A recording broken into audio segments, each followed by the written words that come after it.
Good evening, everyone. I'm Akush Lapinder. It's wonderful having you back with us. Cabinet in discussion about what Prime Minister Dr. Hubert Minnis today called a man camp and tent city for Abaco evacuees in hopes that as many of them as possible return home to help rebuild the hurricane-torn island. The man camp would be able to house all staff, personnel, individuals, staff, so that they can rebuild, clean up the island, etc. But we must also have what we call a tent city. It's not like the tent, the standard tent that you may be familiar with, but a tent city would have bathroom facility. Each unit would have 2-bedroom facility. You have recreation facility. You have facility for police. You have dining facility. Cafeteria facility, so it's really a city. He stressed, though, that this is only temporary.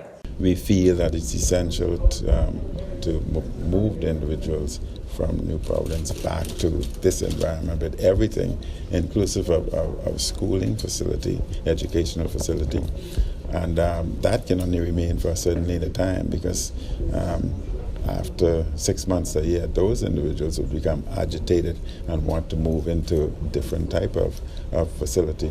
And therefore, we would take that into consideration, also knowing that this is just a transitional phase. The Prime Minister expressed hope that both temporary facilities will be completed soon. At last count, 2,000 plus evacuees were being housed in 13 shelters across New Providence alone.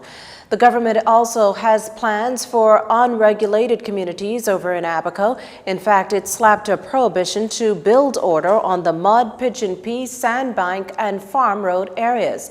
This to make way for recovery efforts and the removal of storm debris following Hurricane Dorian. The order calls for no one to erect any new building or development for the purposes of residing or carrying out any commercial activity in the identified community areas. Here's NEMA Commander Captain Stephen Russell addressing the issue during this morning's briefing. Yes, I got a call this morning from the administrator of Abaco advising that a group of persons want to set up some tents in the sand and the sandbanks area. And I advised that is not to happen at this point in time, not at all. So that goes for the Mud, Pigeon Pea, Sandbank. There's no reconstruction in those areas at all.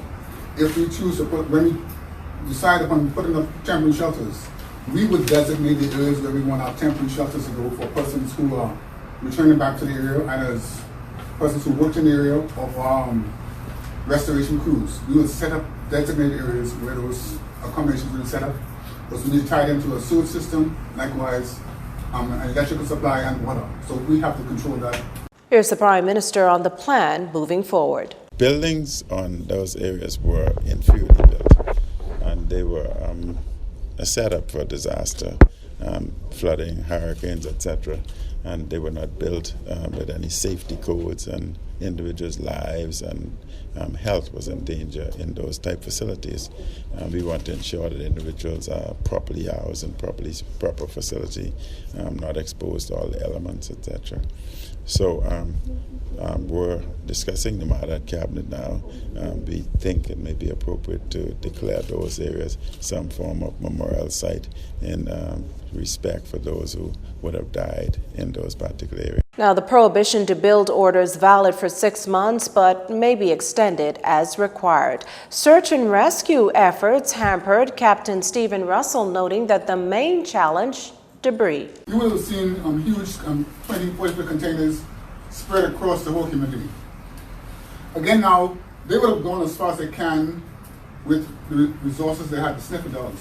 But we now need to move to lifting those heavy equipment or containers out of the way, cars out of the way, so we can really get down to the ground level to see if there are anybody or deceased persons in those areas. That is our main task now moving forward this week here, to get to the ground level by simply removing some stuff. You saw we had a large, huge crane here that we had over the past 2 or 3 months.